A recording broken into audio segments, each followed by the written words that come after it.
Hello ស្ដីទាំងអស់គ្នាឥឡូវនេះខ្ញុំនឹងរៀបរាប់លម្អិតអំពីរបៀបក្នុងការផ្ញើ folder ទាំងមូលទៅ Telegram ដោយប្រើវិធីបង្កើត file zip តែម្ដងជំហានទី1គឺថាយើងចុច mouse ស្ដាំនៅលើ file មួយនេះរួចយើងជ្រើសរើស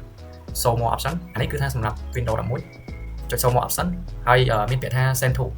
យើងគ្រាន់តែដាក់ mouse នៅលើពាក្យថា send to នេះទៅវានឹងចេញពាក្យថា compress កន្លែងនេះគឺ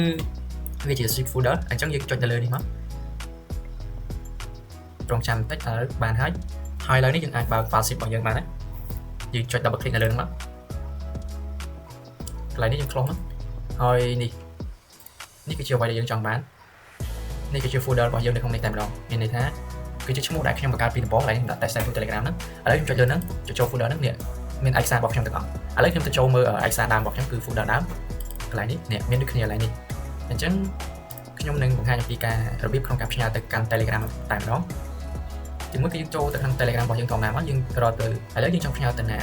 ពួកខ្ញុំផ្ញើទៅកន្លែង share Telegram share របស់ខ្ញុំហើយខ្ញុំមកដល់កន្លែងនេះខ្ញុំជ្រើសរើស file ហើយឯកសាររបស់ខ្ញុំនេះគឺខ្ញុំទុកនៅក្នុង desktop យើងចូលទៅក្នុង desktop ហើយយើងនឹងដើររកមើលហើយយើងដើររកមើល file zip ដែលយើងបានបង្កើតឥឡូវនេះខ្ញុំរកអត់ឃើញទេអូនេះឃើញឥឡូវយើងចុចនៅលើនេះម្ដងមកបើមិនចឹងទេយើង right click តែម្ដងក៏វាទៅដែរឥឡូវបើសិនជាយើងចុចតែម្ដង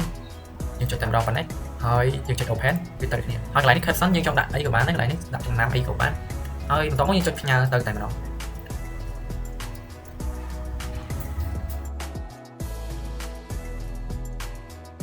កម្មការនេះមានភាពងាយស្រួលដល់យើងដែរគឺថា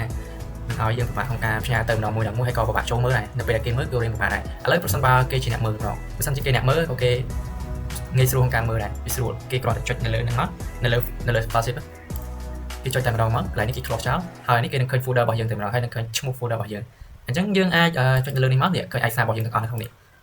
បាទវីដេអូថ្ងៃនេះគឺមានតែប៉ុណ្ណេះទេបាទ